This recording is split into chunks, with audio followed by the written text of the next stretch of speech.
দুর্ঘটনা বা স্ট্রোকের কারণে অনেকে নিজের থেকে হাঁটাচলা করার সামর্থ্য হারান। তখন হুইল চেয়ারের উপর ভরসা করে কাটাতে হয় বাকিটা জীবন। কিন্তু হুইল চেয়ার ব্যবহার করে অনেকেই আবার জীবনে নতুন দিশা দেখাতে পারেন। অনেক কিছুতে সফল হয়ে বুঝিয়ে দেন হুইল চেয়ারে ভরসা করেও বাঁচা যায়, জেতা যায়। এবার হুইল চেয়ারে ট্রেনিং এর সেন্টার খুলল ইনস্টিটিউট অফ নিউরোসায়েন্স কলকাতা। 2017 সালে পথ দুর্ঘটনায় শিরদাঁড়ায় গুরুতর চোট পান ঘাটালের যুবক অপূর্ব সামন্ত। অস্ত্রোপচার করার পরেও তিনি নিজের থেকে হাঁটতে পারছিলেন না। অন্ধকার নেমে আসে তার জীবনে। পরে নিউরো রিহ্যাবের সাহায্য নিয়ে তিনি হুইল চেয়ারে চলাফেরা শুরু করেন। শুধু নতুনভাবে বাঁচতে শেখা নয়, water sport, wheelchair, fencing, basketball, ম্যারাথনের মতো বিভিন্ন প্রতিযোগিতায় জয়ী হয়ে চলেছেন। এভাবেও ঘুরে দাঁড়ানো যায়, বাঁচা যায়, তা শেখাচ্ছেন অপূর্ব বাবু। এ ধরনের রোগীদের হুইল চেয়ার ট্রেনিং দেবেন তিনি। থাকবেন নিউরো রিহ্যাব বিশেষজ্ঞরাও। মানে হুইল চেয়ারও ইন্ডিপেন্ডেন্ট বানানো যায় রিহ্যাবে যেয়ে। তো আমি রিহ্যাবে যাই, রিহ্যাবে ভর্তি হই এবং ওখানে আমার ট্রিটমেন্ট চালু হয়, ফিজিওথেরাপি, অকুপেশন থেরাপি এবং ডক্টররা কাউন্সিলিং করেন। ওখান থেকে আমি আস্তে আস্তে হুইল চেয়ার ইন্ডিপেন্ডেন্ট বানি এবং তার সাথে আমি হুইল চেয়ার খেলাধুলা, স্পোর্টস অ্যাক্টিভিটি করি। দুর্ঘটনায় আহত বা স্ট্রোকের কারণে হাঁটাচলায় অসমর্থ অনেককেই হুইল চেয়ার দেওয়া হয়, কিন্তু তার সঠিক কাস্টমাইজেশন না হলে পুরোপুরি স্বাবলম্বী হতে পারেন না হুইল চেয়ার ব্যবহারকারী।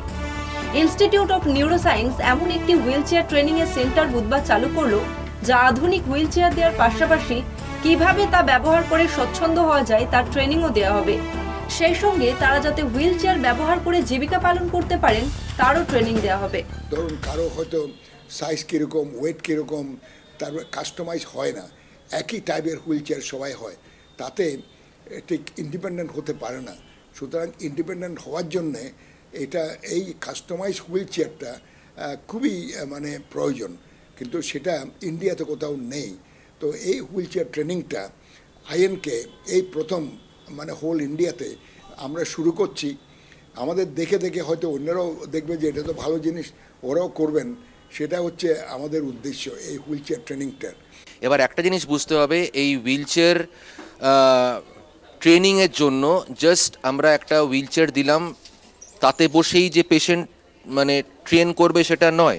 It has to B modified according to ICF, হ্যাঁ, মানে ইন্টারন্যাশনাল ক্লাসিফিকেশন অফ ফাংশন আছে, যেটা ইজ ভেরি ইম্পর্টেন্ট। কারণ ওর ওপরে ডিপেন্ড করে পেশেন্টের কারেন্ট যেই ফাংশনাল স্টেটাস, তার পার্সোনাল লাইফ, এনভায়রনমেন্ট, পার্টিসিপেশন, এইগুলোর ওপরে ডিপেন্ড করে we actually design the wheel chair. নিজের পায়ে হাঁটা চলার ক্ষমতা হারালেও জীবন শেষ হয়ে যায় না, নতুন করে স্বপ্ন দেখা যায়, বাঁচা যায় বিশেষভাবে। এমন ট্রেনিং এর সেন্টার ভারতবর্ষে প্রথম বলে দাবি কর্তৃপক্ষের।